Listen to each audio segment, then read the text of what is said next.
Hello friends, இன்றைக்கி நான் முளைக்கட்டிய பச்சை கொண்டைக்கடலை சுண்டல் எப்படி பண்ணுறதுன்னு பார்க்கலாம்.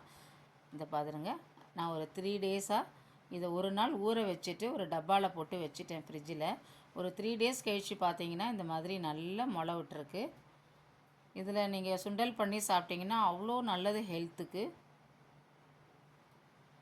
இது கொஞ்சம் உப்பு போட்டு நம்ம குக்கரில் வேக வச்சுக்கலாம்.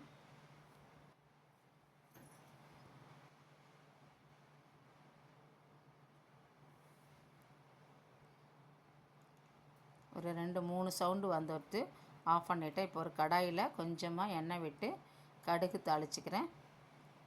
கொஞ்சம் ஒரு மிளகாய், பெருங்காயத்தூள் தாளிச்சிட்டு வேக வச்சுருந்த கொண்டைக்கடலை அதில் எடுத்து போட்டுக்கலாம். நல்லா கலந்து விட்டுப்போம்.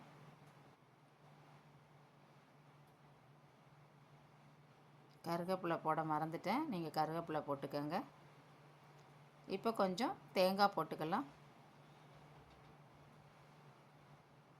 தேங்காய் போட்டு கொஞ்சம் கலந்து விட்டுக்கலாம்.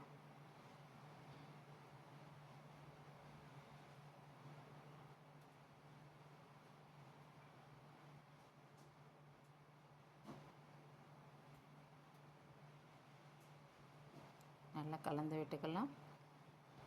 ஈவினிங் ஸ்நாக்ஸாகவும் சாப்பிட்லாம். அது ரொம்ப நல்லது. குழந்தைங்களுக்கு செஞ்சு நீங்கள் இது மாதிரி கொடுத்து அனுப்பலாம். சூப்பர் டேஸ்டான பச்சை கொண்டைக்கடலை சுண்டல் ரெடி. தேங்க்யூ.